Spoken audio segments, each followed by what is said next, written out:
Today we are going to discuss gift under Hindu law. कैसे हम gift दे सकते हैं। One is there is a coparcenary rights. Gift का मतलब होता है the creation of another person is property proprietor rights after the extinction of one's own proprietary rights in the subject matter of the gift. Gift under Shastric law need not be in writing, but a gift under that law is not valid unless it is accompanied by delivery or possession from donor to donee. Mere registration is not enough, but there must be delivery of possessions.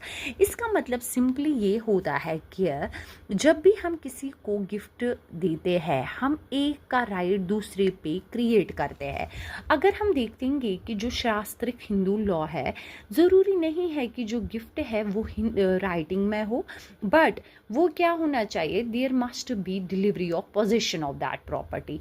हम अगर deliver करेंगे वो property दूसरे बंदे को, तो that is enough. तो mere registration is not enough, but there must be delivery of possession. मतलब हम ऐसे ही नहीं बोल सकते हैं रजिस्ट्रेशन आधी रजिस्ट्रेशन करके नहीं जी हमने ये वो किया, नहीं, पोजेशन का ज़रूरी होता है। हम रजिस्ट्रेशन करेंगे पोजेशन नहीं देंगे तो वो गिफ्ट नहीं होता है। Under gift 125 of TP act आपको भी पता होगा कि जो गिफ्ट है उसमें डिलीवरी ऑफ पोजेशन का होना ज़रूरी है। अब अगर हम देखेंगे बहुत सारे डेफिनेशंस आ गए हैं। मिताक्षरा स्कूल ने क्या कहा है।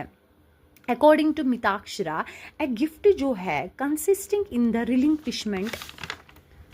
relinquishment without consideration of one's own right of property and the creation of the right of the another. The creation of another man's right is complete, or that other acceptance of the gift but not otherwise.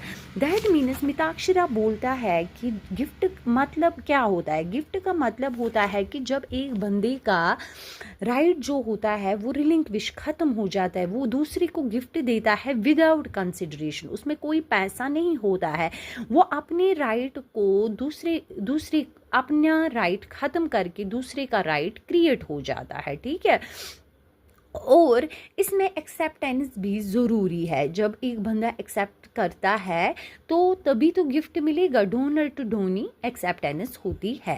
अब अगर हम देखेंगे according to Hindu law, an acceptance of a gift ये 3 तरीके का हो सकता है। एक तो mental acceptance, verbal acceptance and corporeal acceptance. फिर उसके बाद अगर हम देखेंगे definition under Dayabhaga school, Dayabhaga ने कहा है कि जो एक कुपार्सनर होता है can gift his coparcenary interest subject to claims for